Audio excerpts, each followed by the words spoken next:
Hududidan 3 xonalik uyimiz 4-qavatda sotuvga chiqyapti. Kimda kim shu hududdan uy izlab yurgan bo'lsa, srachno bizga murojaat qilinglar. Videoni oxirigacha ko'ring, hozir to'liq videosini qilib boraman. Hududidan 3 xonalik izlab yurganmidingiz? Mana bitta 3 xonalik uyimiz sotuvga chiqyapti. Karavanning domida bo'lyapti. Yo'lning ustidagi dom 4-qavatda, asosiy kirish qismimiz. Kirganimizda общий санузел, oshxona qismimiz bo'lyapti. Hozir birma-bir ko'rsatib o'taman. Mana bu yerda общий санузел, kattagina prostorniy ushlab qo'yilgan, unitazlar, restonlari bor, isitish tizimlari, двухконтурный kotел ham qo'yilgan. Katta oshxonani sevuvchi ayollarimiz uchun polsi kuxni mebellar texnikalari bilan mana bu yerda gazi mavjud. Bu yerda shu двухконтурный kotел, uyimiz radiator, teplый pol emas. Derazalari katta ko'chaga qaragan. 4-qavatda 73 metr kvadrat bo'lyapti.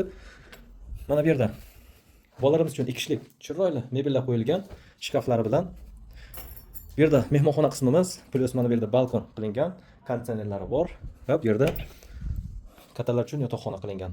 Двухспальный, bu yerda tuремоз zona, shkaf, derazalari yon tomonga qaragan, ko'cha tomonga va televizorlari bor. Mehmonxonamizga qaytamiz. Samarqand shahar vokzal hududi karavanning oldida bo'lyapti.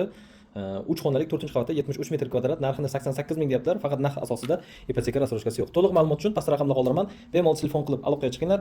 Bizani yo'qotib qo'ymaslik uchun videoga bitta like va podpiska bosishdan chiqmasin. Xayr, salomat bo'linglar.